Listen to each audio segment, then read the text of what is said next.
কেমন লাগছে? না মানে অনুভূতিটা তো আমার অনুভূতি আমি বলবো যে অনেক কিছু বলতে পারছি না। আমার অনুভূতি এরকম হয়ে গিয়েছে যে আমি এত বেশি আবেগপ্রবণ হয়ে যাচ্ছি বা আমার এত বেশি আনন্দ লাগছে যে আমি হয়তো বলতে পারবো না, আম্মু ভালো বলতে পারবে। আজকে জীবনে যতটুকুই প্রাপ্তি আমি বলবো না যে সেটাতে আমি সন্তুষ্ট না, আমি অনেক সন্তুষ্ট। আলহামদুলিল্লাহ আল্লাহ যতটুকু দিয়েছেন আমাকে সেই প্রাপ্তিটা আমি অনেক বেশি খুশি। এই প্রাপ্তির পেছনে একটা মানুষেরই অবদান, সেটা অবভিয়াসলি আমার আম্মু, এবং সমানতালে আমার আব্বু আমাকে সাপোর্ট করেছে।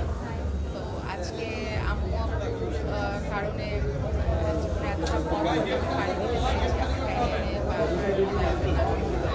যখন এসছে তাদের সাপোর্ট ছিল। আমার প্রত্যেকটা বাবা মাই তার সন্তানদেরকে সাপোর্ট করে। সেই জায়গা থেকে আমি লাকি যে আমার আব্বু আমাকে সেইভাবে আগলে রেখেছে। আর যেটা মনে হয় যে বাড়ি ফিরে আমরা সবাই তো বাড়ি ফেরার পরে বাড়িতে মা বাবা থাকাটা এটা একটা ব্লেসিং। যাদের আছে তাদের আমি বলবো যে আপনারা অনেক লাকি, আমিও আপনাদের বলে তাদের নিয়েই আমি বলবো যে জীবনে মানে এই যে মেমোরিজগুলো আছে মা বাবার, এটা এই থাকে না। এটা অনেক কষ্টের। আমি জানি আমার কোভিড ছিল তখন আমাদের অনেক কাছাকাছি আমরা হারিয়েছি। তারপর যেটা হয়েছে যে আমাদের কাছ থেকে আমাদের মা বাবাকে আমরা বেশি হারিয়েছি, আশেপাশে আমার পরিচিত অনেকে দেখেছি। তো তখন একটা ভয়ই কাজ করতো যে আমরা যেটা হবে আমার কাপড় জন্য কিছু না হয়। তো তাদের তো বয়স হচ্ছে, এখন টেনশন লাগে। তো এটাই ভালো লাগছে যে যতদিন তারা যেন বেঁচে আছে, সুস্থ থাকে, এবং আমার সাথে যেমন আম্মু এসছে, আগেরবার আব্বু ছিল, তারা যেন আমার সাথে সাথে থাকে। সুরঙ্গ সিনেমা আমার সবচেয়ে আলোচিত নতুন কি সুরঙ্গ পরে আপু সাথে একটু যুক্ত করতে চাই, ঈদে আমরা শুনতে পেরেছি শাহিন ভাইয়ের সিনেমায় আসছে নিশু ভাইকে সাথে নিয়ে, এই বিষয়টা নিয়েও যদি ইতিমধ্যে না বললেও অনেকটাই ছড়িয়ে গিয়েছে, কতটুকু লুকিয়ে রাখবেন আসলে? না না, আমি তো লুকিয়ে রাখার কথা বলে গেছি, এটা বলেছি। কারণ এটা এরকম যদি কিছু হয় সেটা অফিসিয়ালি আমাদের যারা আছেন তাদের কাছ থেকে আসলে আমি ভালো আমি সেই তাদের টিমের অংশ হয়ে থাকলে তখন জানতে পারবো। আমি আলাদা করে জানবো না। নিশু ভাইয়ের সাথে তোমাকে দেখার জন্য বা তোমার সাথে নিশু ভাইকে দেখার জন্য দর্শক উন্মুখে বসে আছে। এবারে ঈদে সেই পিপাসা মিটবে কিনা জানা আমি তো বসে আছি নিশো ভাইকে বড় পর্দায় দেখার জন্য, কারণ অনেকদিন হয়ে গেল তাকে বড় পর্দায় দেখা। এবং এবার ঈদটা মনে হয় অন্যরকম হতে যাচ্ছে, কারণ এবার ঈদে ঠিকঠাক থাকছে, বস সবাই থাকছে, মেগা স্টার সাকিব ভাইয়ের রিসেন্টলি একটা ছবি ছিল, সেটা মানে অসাধারণ রেসপন্স। ছাড়া এখন আমরা মনে হয় আশা করছি ছাড়া। তাছাড়া আমি শুনেছি সিয়ামেরও একটি চলচ্চিত্র আসছে। হ্যাঁ, তো এরকম মানে এবারই তো আমার এবার ঈদ একদম পুরোপুরি জমে যাবে, কারণ এত ভালো ভালো আর্টিস্টের সিনেমা আসছে।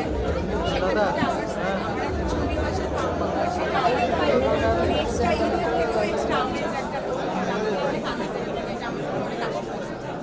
ঈদটা আসলে কতটুকু চলবে বা ঈদটা আসলে তোমার জীবনে কতটুকু স্পেশাল হবে, এই ঈদটা মানে আগামী যে ঈদটা আসছে দেখা যাক। আমি তো সবসময় আসলে চুপচাপ থাকি, আমি তো অত কথা বলি না, আমি বলতে চাই না, কারণ আমার কাজ কাজ করি।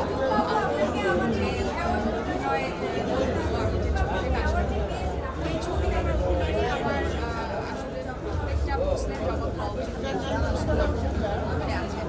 আমি শুধু এটাই যে আমি প্রচুর ভালো ভালো কাজ করতে চাই, সেই কাজগুলো প্রতিনিয়ত ভাঙতে চাই, নিজেকে প্রিপেয়ার করতে চাই। আমার কম কথা বলা সংস্কার কথা না বলি, বাকি কথা হবে সিনেমা। একটা বিষয় যুক্ত আপনাকে নিয়ে রায়ন রাফি সবচেয়ে আলোচনা হচ্ছে এই রাফি সিনেমায় কাজ করা হবে কিনা, সামনে থেকে রাফি সিনেমায় কাজ করা হবে কিনা? হবে না, বাংলাদেশের সব থেকে আলোচিত নির্মাতার সাথে কেন কাজ করবো?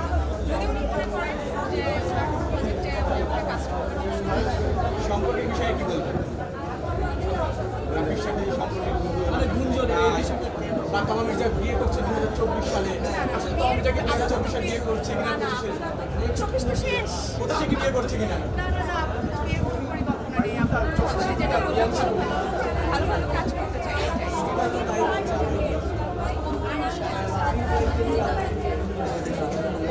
কোনটা দেখি সম্পর্ক ভেঙে গেছে।